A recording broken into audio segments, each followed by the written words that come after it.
Ready? Start.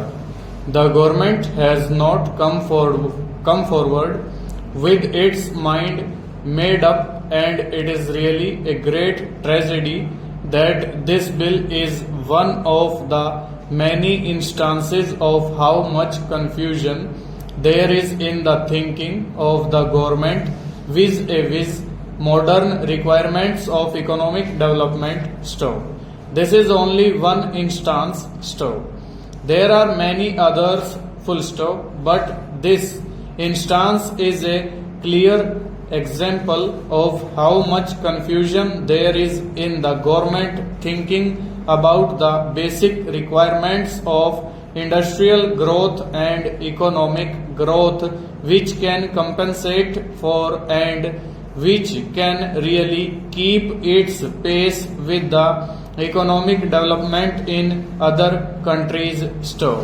I will not go beyond this, but I would certainly say that I do not believe that destiny only has had its hand in restraining this bill in one form or the other. Now this bill has come before the House. The recommendation is that the period of patents should be reduced from 16 years to 14 years in the case of drugs and chemicals and 10 years in the case of others.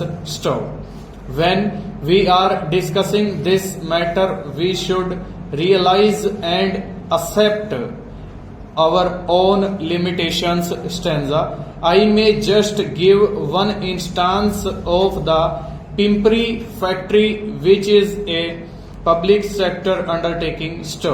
This factory has invented two drugs. Many countries are wanting the patent and also wanting to manufacture the drug. On the other hand, we have not been able to manufacture this drug yet and put it in the market.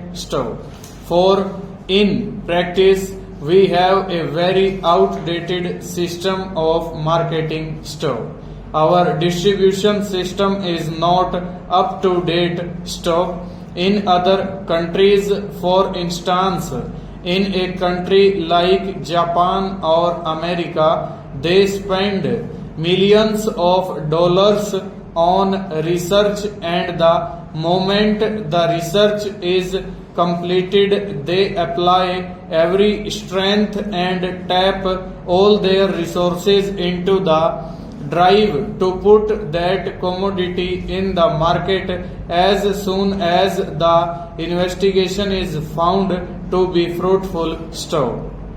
But they also have a capacity to withdraw the drug overnight or within a week or a fortnight in case it is found that the drug has not succeeded. I think it was an original product of Germany and it was given as a tranquilizer to women, especially convalescent and pregnant women. It was noticed that this drug had created some adverse effects on pregnant women, and when the babies were born, they were found to be deformed. Immediately, the drug controller in the USA issued a notification that drug should be withdrawn from the market, and I think that within a week or a fortnight this drug was withdrawn. So far there were only 2 or 3 exceptional cases. Over.